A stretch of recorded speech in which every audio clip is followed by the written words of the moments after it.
selamat sore semuanya, selamat siang. Saya kira saya sangat mengapresiasi kegiatan diskusi yang dilakukan oleh Bisnis Indonesia pada siang hari ini, karena saya kira ini merupakan satu topik yang sangat menarik dalam kondisi COVID-19 kali ini. Jadi memang kita perlu mendiskusikan terkait dengan tatanan kebadarudara di Indonesia. Hal ini terkait dengan banyaknya potensi yang perlu dikembangkan di Indonesia.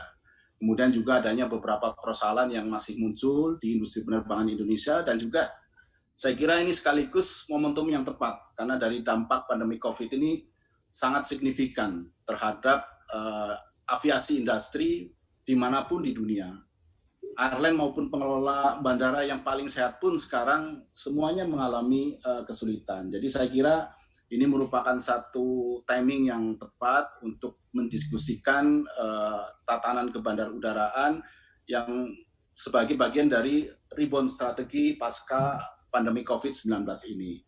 Saya coba bicara tidak dalam perspektif AP1, tapi sebagai pengelola bandara maupun dari aspek bisnisnya, tapi dari kepentingan yang lebih besar yaitu Indonesia. Gitu. Nah, saya kira ini harus sejalan dengan apa yang disampaikan oleh Presiden, ada visi yang disampaikan oleh Presiden yang harus kita pastikan kita laksanakan dan termuat dalam program Nawacita yang ada. Nah, saya melihat bahwa kita harus melihat pertama adalah dari sisi Indonesianya.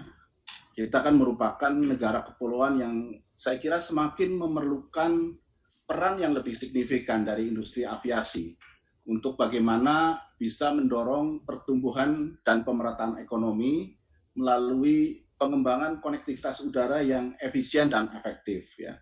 Jadi potensi yang dimiliki oleh Indonesia ini adalah luar biasa yang saya kira tidak dimiliki oleh banyak negara lain. Nah, saya kasih beberapa contoh misalnya yang terkait dengan masalah letak geografis yang strategis. Ya. Kita berada di antara dua benua, Australia dan Asia Pasifik, yang ini sangat berpotensi menjadi hub untuk penerbangan internasional. Kemudian yang kedua, kita adalah negara kepulauan terbesar di dunia. Jadi ada 17.491 pulau yang saya kira akan sangat memerlukan potensi transportasi udara yang lebih kuat, dan ini tentu saja berpotensi memiliki rute penerbangan yang banyak dan luas. Kemudian yang ketiga adalah terkait dengan populasi. Indonesia kan merupakan negara dengan populasi terbanyak di Asia Tenggara, di mana ada 268 juta penduduk kita, yang saya kira ini juga menjadi satu potensi yang besar di aviasi industri, terutama untuk mengembangkan penumpang dan kargo yang tadi juga sempat disampaikan potensinya akan sangat besar. Yang keempat adalah terkait dengan keindahan alam dan wisata dunia. Ini juga berpotensi untuk meningkatkan attractiveness dan mendorong kunjungan turis dari internasional maupun domestik. Nah, yang kelima adalah terkait dengan hasil kekayaan alam yang saya kira berlimpah. Ini juga berpotensi meningkatkan sektor perdagangan dan logistik. Ya. Jadi disinilah 5 hal yang saya kira menjadi dasar yang kuat untuk bisa membangun aviasi industri di Indonesia yang lebih mendukung dari program-program yang disampaikan oleh Presiden. Nah, sehingga upaya yang dilakukan oleh pemerintah melakukan review dan dilakukan melalui konsep holding. Ya, jadi kita sekarang ini intens untuk berdiskusi mengenai pembentukan holding aviasi yang juga melibatkan ekosistem pariwisata. Jadi saya kira ini merupakan satu langkah yang tepat ya untuk tidak hanya meningkatkan value perusahaan yang berada di anggota holding tersebut, tapi juga untuk memaksimalkan 5 potensi yang tadi saya sebutkan di atas, dan sekaligus tentu menyelesaikan beberapa isu persoalan yang dihadapi oleh aviasi industri di Indonesia. Ya, jadi memang kalau kita mengambil apa yang disampaikan oleh Pak Presiden, memang ada 34 bandara internasional yang di mana 90% trafiknya terpusat di 4 bandara saja, yaitu Cengkareng, Denpasar, Surabaya, Kuala Namu. Jadi saya kira ini juga bagian yang perlu kita lihat bersama-sama bagaimana bandara-bandara yang berstatus internasional itu bisa lebih dioptimalkan, karena memang masih ada beberapa, contohnya di Bandara AP1 dan juga bandara-bandara yang lain yang statusnya menjadi bandara internasional. Bahkan sekarang ini ada sekitar 8 bandara internasional yang tidak ada penerbangan internasionalnya. Ini bicara sebelum pasca COVID ya. Kemudian juga ada sekitar 12 bandara internasional yang penerbangannya ada di bawah 3 kali per minggu. Jadi saya kira ini juga perlu kita lihat bersama-sama agar pengembangan konektivitas udara ini benar-benar bisa dioptimalkan secara efektif. Dan persoalan lain yang perlu menjadi perhatian juga adalah terkait dengan penyebaran lalu lintas traffic domestik juga yang belum merata. Jadi adanya unbalanced traffic yang saat ini lebih banyak terpusat di Cengkareng, Surabaya, dan Bali. Karena kalau kita lihat di Indonesia ini ada sekitar 349 bandara, di mana sekitar 3 bandara ini melayani kurang lebih 40% traffic domestik. Sedangkan 31 bandara lainnya yang dikelola oleh Angkasa Pura I dan Angkasa Pura II itu melayani sisanya 46%. Jadi sekitar 314 bandara yang dilayani oleh UPBU itu melayani hanya sekitar 14 traffic domestik. Jadi saya kira ini juga perlu menjadi evaluasi kita pertama, di mana ada bandara yang memang secara kapasitas mengalami program yang terkait dengan lack of capacity, pertumbuhan penumpangnya lebih tinggi dari kapasitas yang ada, tapi juga ada bandara-bandara yang utilisasinya masih sangat rendah, terutama untuk bandara-bandara yang bandara-bandara perintis gitu. Jadi saya kira persoalan yang terkait dengan unbalanced traffic ini, penyebaran lalu lintas traffic yang belum merata ini juga saya kira perlu menjadi perhatian kita semua. Nah, hal lain lagi juga yang menarik mungkin perlu melihat adalah terkait dengan posisi geografis Indonesia.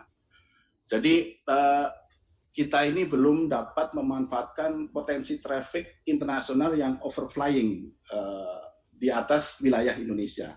Saya menggunakan data dari PACIS, itu ada sekitar 23 juta traffic penumpang per tahun yang overflying ke wilayah Indonesia. Ya, jadi ada sekitar 21 juta traffic dari Asia menuju ke Australia, dan juga ada sekitar 2 juta dari Eropa menuju Australia yang sama sekali tidak memanfaatkan Indonesia menjadi transit point. Justru yang memanfaatkan adalah Singapura. Jadi dari total traffic 23 juta ini, sekitar 29% itu mereka transit di Changi. Kemudian sekitar 17% transit di Kuala Lumpur. Nah, saya kira ini merupakan salah satu potensi yang besar di Indonesia untuk menjadikan salah satu bandara di Indonesia itu menjadi international transit hub.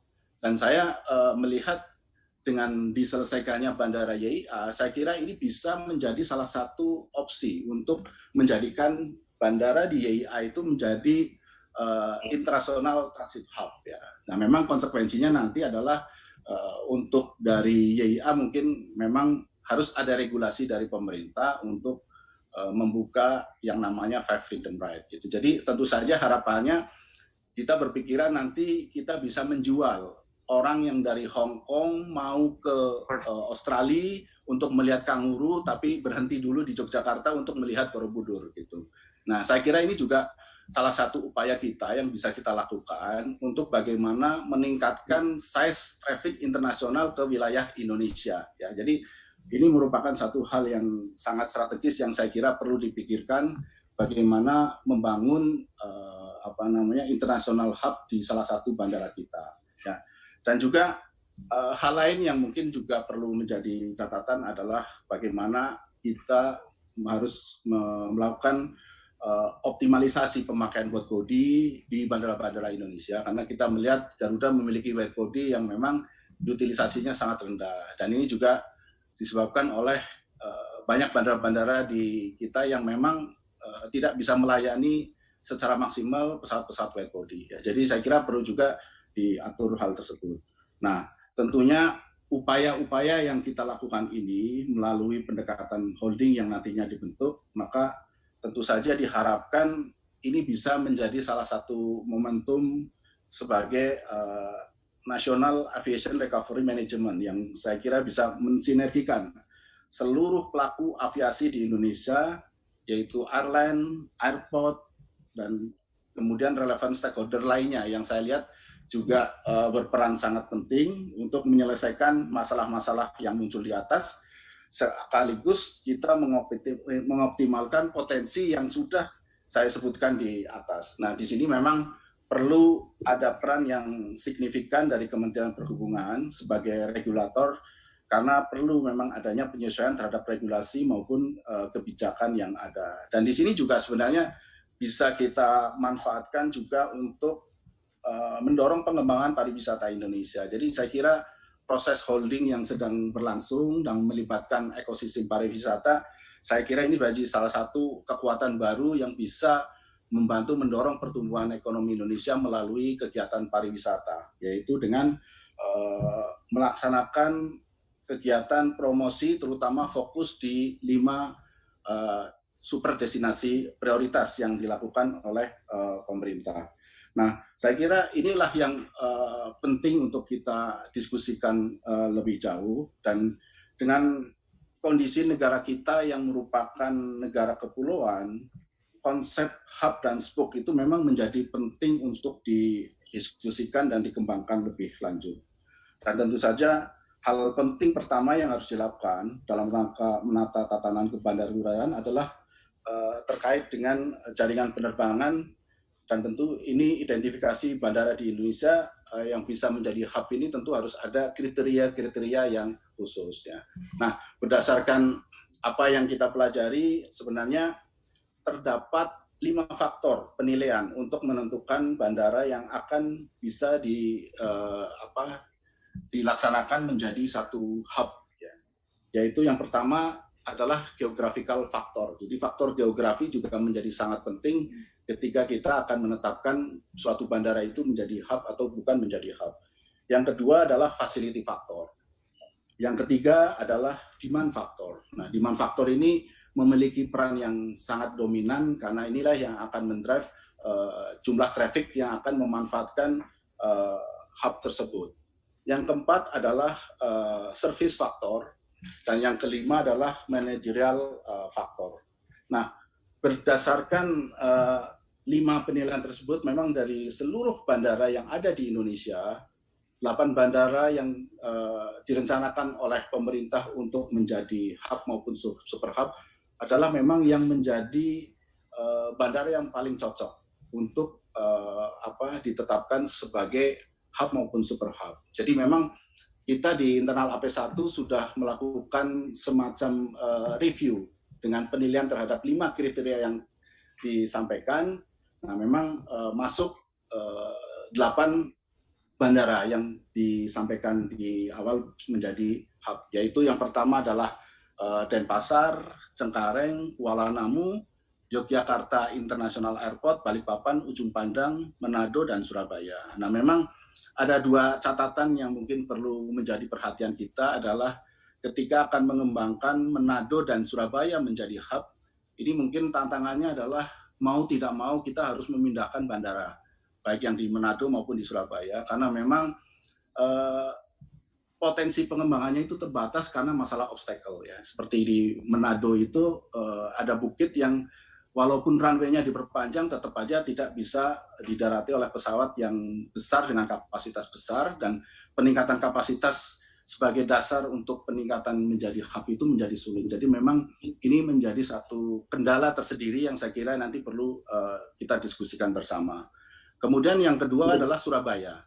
Surabaya ini juga mengalami dari sisi market bagus, tapi terkendala oleh masalah bandara yang ini merupakan bandara enklavs sipil yang proses pengembangannya juga akan sulit ya, karena memang lokasinya ada di pusat kota dan potensi untuk mengembangkan agak sulit karena memang karakteristik tanahnya juga tidak memenuhi, dan ini akan berbenturan dengan kepentingan militer sehingga memang mau tidak mau perlu dipertimbangkan untuk menggunakan bandara lain sebagai pengganti Juanda. Jadi, nah kalau dari diskusi yang kita lakukan dengan teman-teman yang berada di aviasi industri dalam proses folding ini, memang kita sudah mendesain satu konsep hub di mana nanti rencana Denpasar akan dikembangkan menjadi International Tourism Super Hub. Ini nanti akan sebagai gerbang utama pariwisata Indonesia dan menjadi penghubung ke destinasi domestik lainnya. Kemudian yang kedua adalah Cengkareng, ini menjadi business hub yang berpotensi memiliki konektivitas yang kuat untuk kegiatan bisnis dan juga kapabilitas operasional yang memadai. Nah, yang ketiga adalah Kuala Namu, itu menjadi West International Hub. Nanti ini akan dikembangkan sebagai pusat transfer penerbangan dari atau ke wilayah Barat Indonesia dan negara-negara Asia, Eropa, Timur Tengah maupun Afrika. Nah, yang keempat adalah Yogyakarta International Airport, ini menjadi International Transit Hub. Nah, ini sebagai pusat transit atau transfer dari Eropa dan Asia ke Australia dan New Zealand ataupun sebaliknya. Jadi ini memanfaatkan potensi yang tadi saya sampaikan di awal, bahwa overflying traffic ini juga perlu dimanfaatkan untuk juga mendorong traffic lebih banyak lagi masuk ke Indonesia. Nah, yang berikutnya adalah Balikpapan. Nah, Balikpapan ini kan rencana menjadi future capital city. Jadi ini bisa menjadi government and business hub. Ini akan dikembangkan melayani penerbangan internasional dan domestik sebagai pusat pemerintahan yang baru. Nah, kemudian Ujung Pandang, yaitu East International Hub, ini nanti sebagai pusat transfer penerbangan dan atau ke wilayah timur Indonesia dan negara-negara Asia bagian timur seperti Filipina, Taiwan, dan Thailand. Kemudian untuk Manado direncanakan sebagai East Asia Export Hub. Ini nanti juga untuk melayani penerbangan internasional point to point ke Cina, baik untuk penumpang maupun barang ekspor. Dan Surabaya yang terakhir adalah sebagai business hub atau industrial hub yang melayani penerbangan internasional dan domestik sebagai akses ke kawasan industri. Nah, saya kira ini yang progres yang mungkin bisa disampaikan dari diskusi dalam proses pelaksanaan holding. Nah, tentu saja untuk bisa melaksanakan peran 8 hub ini memang harus dikembangkan satu seamless connectivity. Jadi memang penting di masing-masing hub itu untuk penerbangan yang akan melanjutkan ke kota lain di Indonesia memang harus ditingkatkan pelayanannya dengan konsep seamless connectivity sehingga tidak mengurangi kenyamanan. Ya, jadi contohnya untuk penerbangan dari Jakarta menuju ke wilayah timur mungkin bisa dengan menggunakan pesawat besar ke Makassar dan kemudian transit di Makassar menggunakan pesawat lain menuju ke kota-kota kecil yang ditetapkan menjadi spoke.